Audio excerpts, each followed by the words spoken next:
What's going on, guys? Chuck here, coming at you with another 3D classic. And today we're going to take a look at 1953's Robot Monster. Now, this film has an infamous reputation. Many have a lot of people know it. Even if you've never seen it, you know of it simply by this robot monster. The image is thrown out there. I mean, I even seen it years and years before I knew what this movie even was. I think the first time I might have seen this image might have been from the video "You Might Think" by the Cars on MTV, because I think they used clips from this in that video, and of course I've seen it several times over. And of course, Robot Monster is on so many lists as one of the worst movies ever made. And it's hard to argue that it's not, it's not a classic by any means, but it has a weird charm. It's undeniable. I think again, this is the kind of films that they're so bad that they're good, if you will. I mean, there's a lot of earnestness in this film, and then people are in here, they're doing their best, they're trying for what they have. I think this film was shot in like 3 days. I still don't know what the whole point of the bubble machine was, other than the fact that it looked good in 3D. That was really about it. I'm sure that's the only reason why that was in there. The bubble thing I never quite got. And of course, this also, the only way I've seen this was on season 1 of Mystery Science Theater 3000, because they played. I actually have that episode, so that was the first time I actually seen the movie. And of course, that's only in 2D, and this was not notorious, but it was known for being a 3D film. So when I saw that 3D Film Archive was releasing this in 3D, I had to jump at it. And from what I understand, this was a Kickstarter project to try and get this restored and put together to release a actual Blu-ray 3D of Robot Monster. And let me tell you, I am so glad that I picked this up. I watched it last night. I just got it, and I watched it last night, and it was so much fun. So much fun to see it in 3D. Now, to talk about this, for if you don't know Robot Monster, the basic premise is you have a robot monster comes down and basically wiped out Earth. There's like 5 people left on this in this desert. He's trying to kill the whole point of the Ro-Man, as they're called, these gorillas with scuba headsets. I don't know. It's just a weird concept, a weird idea for a costume. And I guess it's at the time it's such low budget. Let's put together whatever we have. We got a gorilla suit, but hey, we're missing a head. Well, we got this scuba gear. Let's use that. Sure, it's weird. Let's do that. And then throw in some bubbles. But say what you will, it's iconic. People know it. But anyway, so the Ro-Man, his whole point is to wipe out the human. And that's, really arguing. And in the course of the movie, the Ro-Man has a conflict with feelings and emotions, and, the famous "I must, but I cannot, but I must, but I cannot," to be like the human. It's funny. It really is. It's laughably. It's bad, but again, it's got a certain charm to it, and it's not hard to watch. It's like about an hour and a half, which actually is, frankly, I was surprised it was that long. I thought it was only going to be like about an hour, 10 minutes, something like that, but it's actually almost like an hour and 20. So wow. But it really, it went by pretty quickly. But I was so happy to get this again, see it in the 3D. However, the 3D, it only really works in certain points of the film. Obviously, the opening credits are fantastic. They really pop out the comic images in the back, and then The titles are right in front of you. It's if you really get that depth, so it's really right there. For most of the film, it's very hard to really get a sense of depth throughout it.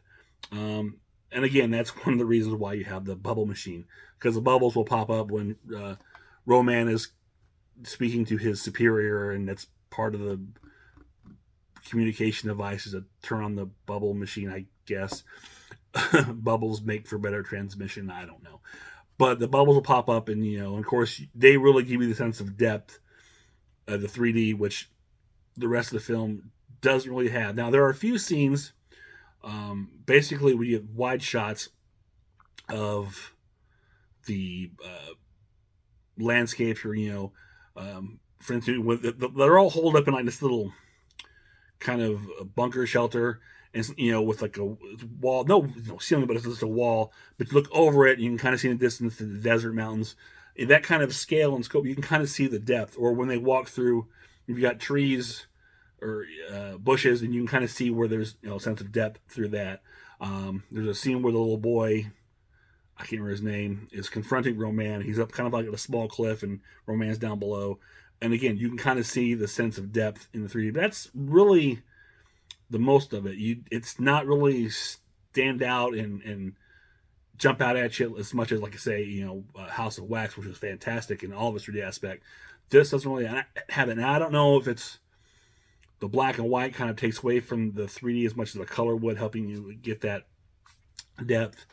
I'm not, technical enough in those kind of things. I just know what I saw, what I didn't see. However, that being said, there is a note about the material they found to put this back together as a 3D film. I guess they tried to they found what elements they could, the last remaining left-right elements of Robot Monster, but there are a few scenes that were missing part of the element. And it really shows up, I think, mostly in montage scenes, because you're watching the 3D and things are jumping at you, during these little explosions or shifts or whatever. But they're quick cuts. But every now and then, it's like I noticed, mostly like the perception in my left eye would kind of go out for a second, and then it would kind of pop back in, and I was kind of weird. I thought maybe it's just how maybe montages don't work well in 3D. Come to find out later on, there's a note that somebody else were missing, and they showed an example of that, and that explained. So it's the truest and closest form of a 3D you're going to get of Robot Monster, and the film has been restored, and they actually, again, as part of the special features, they do show comparisons of the restoration of like an old master or previous VHS or something. I can't remember the different types, and or for the original film, and whatever for the film they got, and how they were mastered and how it's fixed up, and you can see it. I mean, the picture looks great. It looks clear. So it's a really good restoration. And again, the 3D, while not jump out of your seat, oh my god, it's awesome. It's it does what it can. Is the best way to say it, and I think it makes the film a little more fun. But it's not like overly intrusive. So I don't know if it helps or hurts. Obviously, it can't hurt. It helps the film. But I mean, like I said, some aspects are stronger than others, but overall, it makes the experience fun. Now, the film, I think I believe you can watch it in 2D, but you can watch it in two different types of 3D. It does come with a pair of our favorite, anaglyph glasses, and I can only imagine watching this with these glasses, it would not be very good. But it does also have the Blu-ray 3D, and that's the way I watch it, and that's the best way. They don't have the discoloration of blue red, and just would not be fun to watch. Case in point, there's an interview with the actor who played the little boy in the movie. He talked about years later when he finally saw the film, he got to see a 3D, and he saw it with the red blue glasses, and he mentioned it was awful. It was just absolutely terrible. And then he saw the polarized version they had done, and he said it was much better. Which again, which I've said, you know, you saw my previous video when I talked about House of Wax and a little bit of 3D. This is a terrible way to watch the 3D movie. You cannot enjoy a 3D movie with these glasses. They're headache-inducing. The colors back and forth. And you lose the color of the film. You kind of take yourself out of the film watching with this. Polarized, or the one shade glasses, the 3D Blu-ray. That's the way you want to watch a 3D movie. And it was very good. So let's take a look at the disc here. So there's the cover. Here's your back. And again, this is from 3D Film Archive, and they've got a lot. They're doing a great job of archiving all this, not just the films, but a lot of obscure 3D pieces, which is just amazing stuff I've seen from them and found. And again, that's to mention, this is also the 70th anniversary restoration. So the film is 70 years old, and this is a really great that they did this restoration and get it real 3D. Now, behind here, you have all these special features, and this, I watched what I thought was all special features, but apparently I found out there's more after looking at this. So, but let's go through what's on here.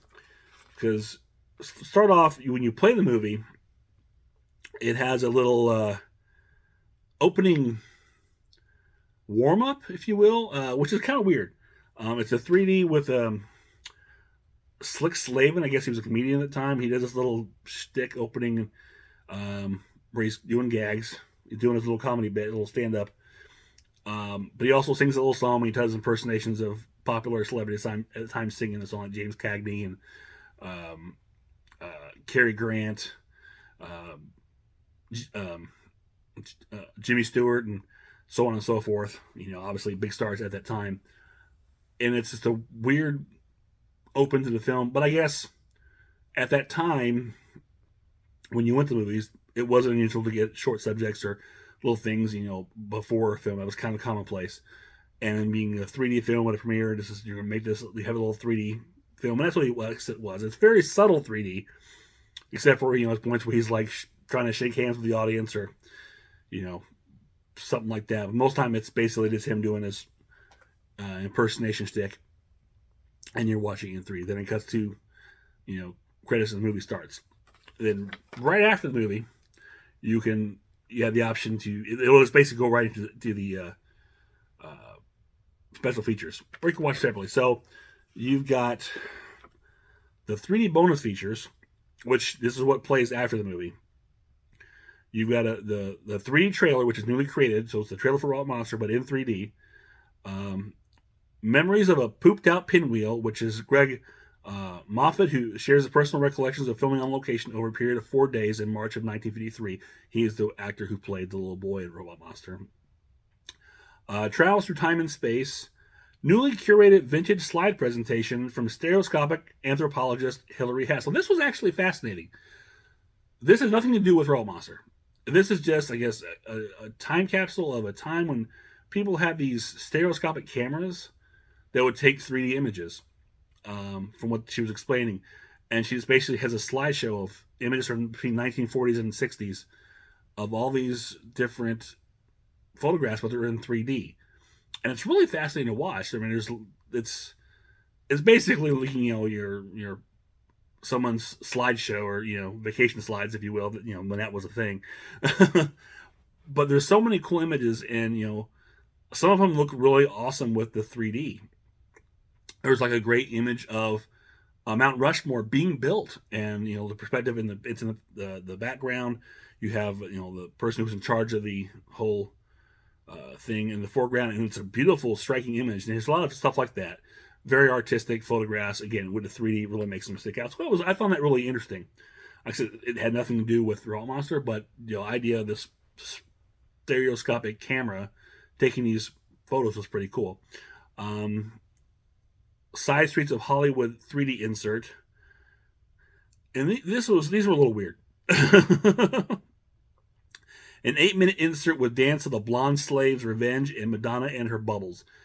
These were like two dance pieces. One was like a slave girl dancing with the guy in 3D. It was just a woman. Madonna and Her Bubbles doesn't sound as bad as you're probably thinking. But it's a woman who she's blowing bubbles and she's dancing around, and that's it. It's in 3D. And it begs the question: why were these filmed? Who were they filmed for? What was the purpose of them, other than just obviously for 3D? But why? I like to know the original reason why these were filmed. That'd be really interesting. I just presented for the first time polarized 3D, their new 4K scans of the original 35 millimeter left and right camera negative. So there you go. You have Adventures in 3D, which is a newly restored Golden Age 3D comic book, which is really cool. That looks really awesome in the 3D. The comic book, pages coming right at you. I mean, those were amazing. Return to Bronson Canyon. This is from 2006. Starring Bob Burns with Roman's original prop helmet as worn by George Barrows. An automatic billion bubble machine special effects courtesy of Jonathan Sloman and Jack Theakston. This is basically just, if you know Bob Burns, he's a collector of a lot of horror sci-fi paraphernalia. You'll see him a lot of these in documentaries for a lot of these classic horror films. But basically, they're just filming at Bronson Canyon, that big cave, and doing scenes. He's got the helmet on, doing the romance shtick. It's a cute little home movie. Whatever Happened to Roman? This is from 2009.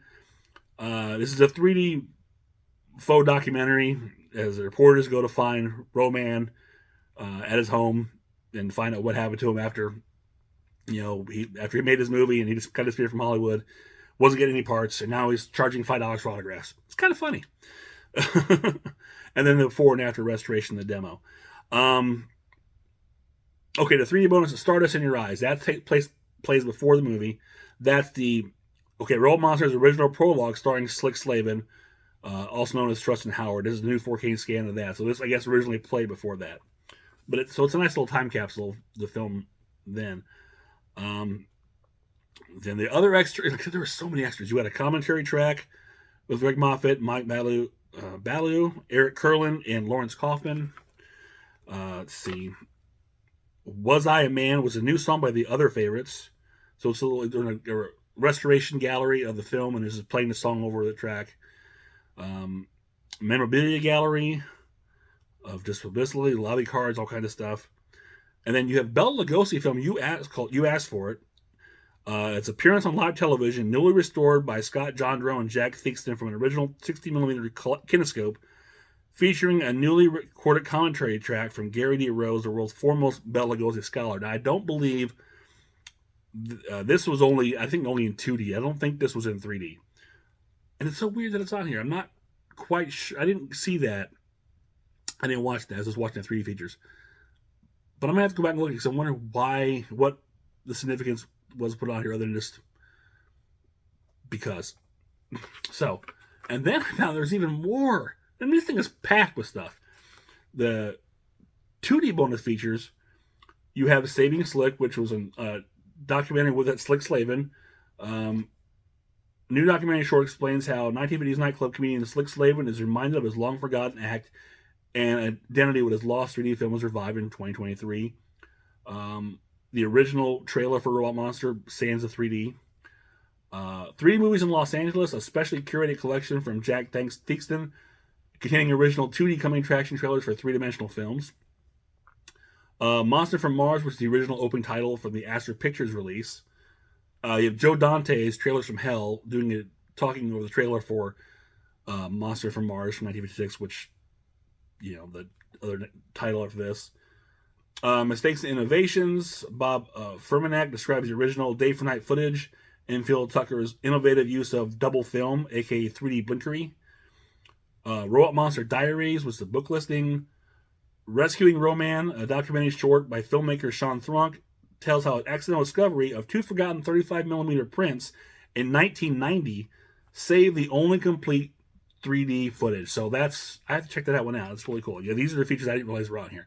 I thought I saw everything, and I saw like 2D bonus features. I thought it was the 3D, just in 2D. I didn't realize the whole other feature. So, yeah, this thing is jam-packed with stuff. So, I just highly recommend picking this up. I know you're going to say, but Robot Monster is terrible, Chuck. And, you're right. It's not great. But as I said, it's got a really weird charm to it. And this Blu-ray, is just jam packed with a lot of curiosities, 3D and 2D, and just this movie, like I said, 70th anniversary, and it's so cool. It's been preserved, and you get to see it in the most complete 3D possible for this film. So I highly recommend you check this out. I can't recommend enough. And the 3D is not too bad. I mean, like I said, it's no hassle wax, but again, what can be? That is very high bar to reach. So that is it for this one. If you enjoy it, click thumbs up, share, subscribe. Leave me a comment below. Let me know if you check out Robot Monster. If you've got this Blu-ray to see it in the original 3D, let me know your thoughts on it and what your thoughts on the 3D were. Or just say hi. I'll always say hi. So until next time, this is Chuck saying I will see you on the other side.